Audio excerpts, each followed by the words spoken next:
Hello students, कम हम लोग हर्टा committee report 1929 की स्टडी कर रहे थे। उसका फर्स्ट पार्ट हम लोगों ने इससे पिछले वाले वीडियो में कंप्लीट कर लिया था, जो कि प्राइमरी एजुकेशन से रिलेटेड था, wastage and stagnation in primary education. तो बहुत इम्पॉर्टेंट पार्ट था। अब नेक्स्ट पार्ट में हम लोग बाकी की जो हर्टा कमेटी की रिकमेंडेशंस थी उनका आज स्टडी उनकी करेंगे। तो इसके बाद आता है प्राइमरी के बाद सेकेंडरी एजुकेशन लेवल, जिसके बारे में हर्टा कमेटी रिपोर्ट ने अपने कुछ सुझाव दिए थे और ये बहुत विस्तृत तो नहीं थे, लेकिन बहुत ही डायरेक्टेड थे। तो इन्होंने सेकेंडरी एजुकेशन में it made only cursory study of secondary education and indicated certain glaring defects and suggested some remedies to remove them. Number one was, because of narrow examination and impractical curriculum, it recommended the remodeling of the course, keeping in view the rural needs and requirements. इन्होंने कहा कि जो system of examination है और जो पाठ्यक्रम है वो बहुत ही नैरो माइंडेड से बनाया गया है और वो हमारे आम जनजीवन को बिल्कुल भी प्रभावित नहीं करता है या उससे रिलेटेड नहीं है, प्रैक्टिकल लाइफ से बहुत दूर है। तो इसलिए जो है इसको दोबारा से रीमॉडलिंग इसकी की जाए, इसका विस्तार किया जाए और उसको करते समय इस बात का ध्यान रखा जाए कि यहाँ की जो जनसंख्या है वो ग्रामीण है, उसकी नीड्स के और रिक्वायरमेंट के हिसाब से पाठ्यक्रम का निर्धारण हो। Then second was the committee recommended the introduction of industrial and commercial courses in high school. तो इन्होंने कहा कि व्यवसायी जो पाठ्यक्रम है, व्यावसायिक विषय और औद्योगिक विषयों का समावेश जो है वो हाई स्कूल के पाठ्यक्रम में किया जाए और उसके लिए बच्चों को एनकरेज किया जाए। Next, third was, examination should held at completion of middle stage of Anglo vernacular course. Middle जो हाई स्कूल के कोर्सेज हैं वो एग्जामिनेशंस हैं वो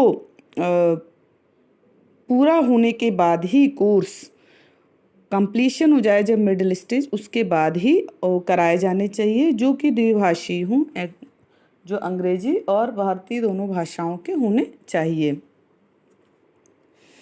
नेक्स्ट है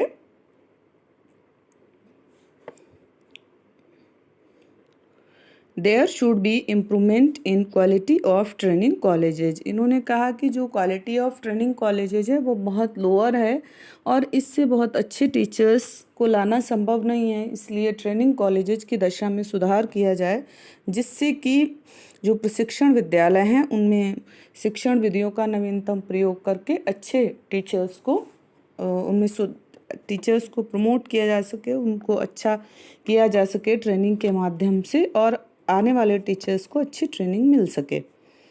next one was higher education. इन्होंने जो उच्च शिक्षा या विश्वविद्यालयी शिक्षा में जो अपने सुझाव दिए वो कुछ इस तरह से थे।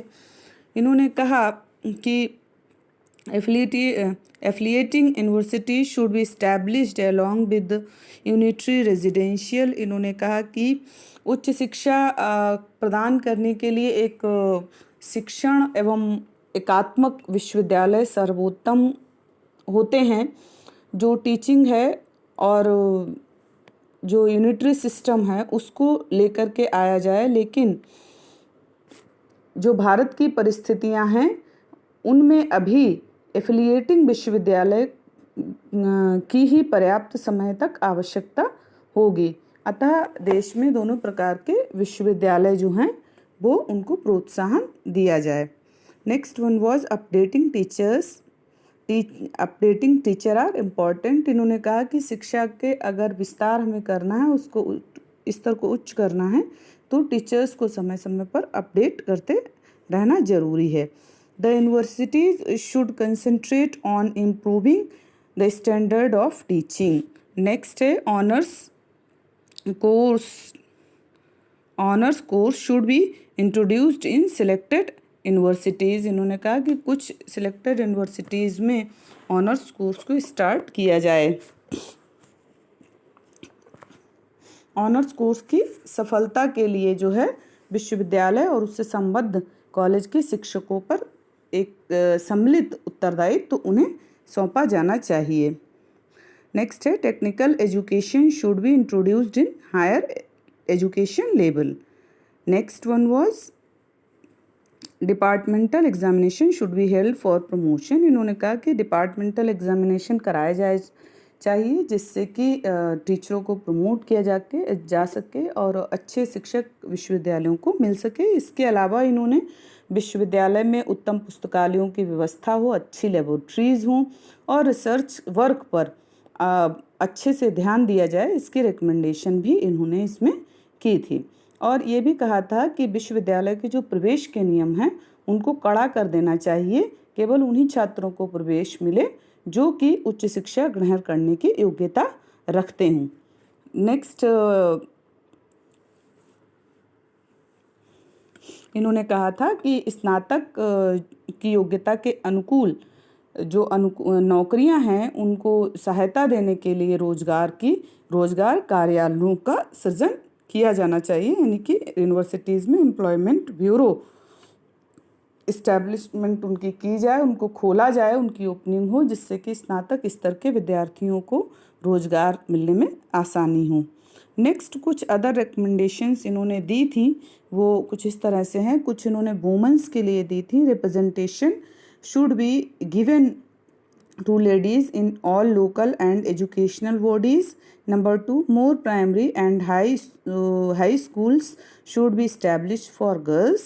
Next है they should be encouraged to take vocational and technical courses। और इन्होंने कहा कि vocational और technical courses के अलावा टीचिंग ट्रेनिंग में भी लड़कियां आगे आएँ, इसकी कोशिश भी की जाए।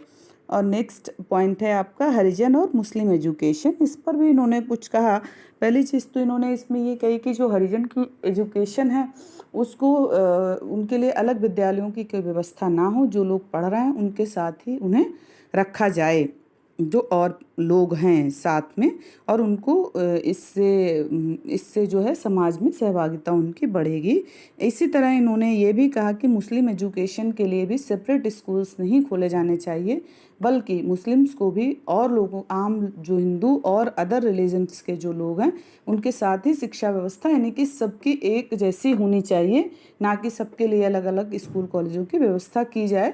क्योंकि इससे क्या होगा, इससे जो है समाज में एक बिलगाव की भावना पैदा हो जाएगी, सब में भेद आने लगेगा, वर्गभेद आ जाएगा।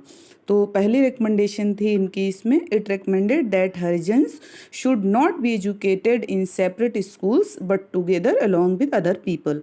यही इन्होंने मुस्लिम्स के लिए भी कहा, the government should pay greater attention to the education of Muslims, they should be educated in schools and colleges meant for other people, separate institutions for Muslims would create segregation.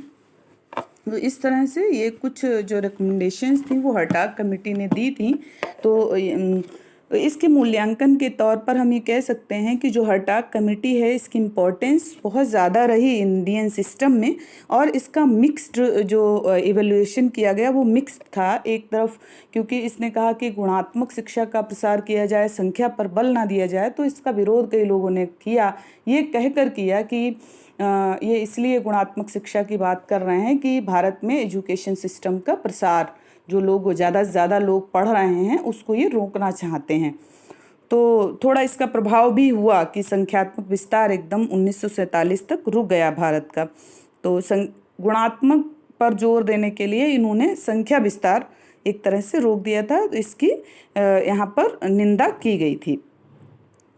और बाकी जो था इनका बहुत विचार जो थे वो माने भी गए। तो इसीलिए डॉक्टर एस.एन. मुखर्जी ने कहा है कि हर्टाग समिति के प्रतिवेदन ने इस देश में अपने जीवन के अंतिम 2 दशकों में ब्रिटिश सरकार की शिक्षा नीति का बहुत कुछ निर्माण किया। द हर्टाग कमेटी रिपोर्ट मोर और less shaped the educational policy of British government during the last 2 decades of its existence in this country।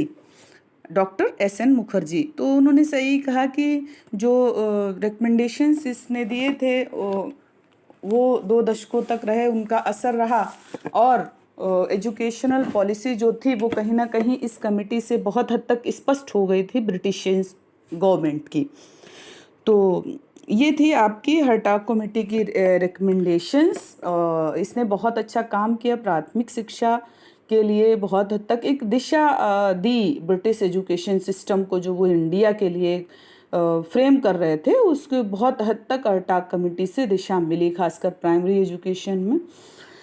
तो इस तरह से ये आपका हर्टाग कमेटी का लेक्चर आज पूरा होता है। My self Sadhana Saxena, BMGDC, BEd department. धन्यवाद।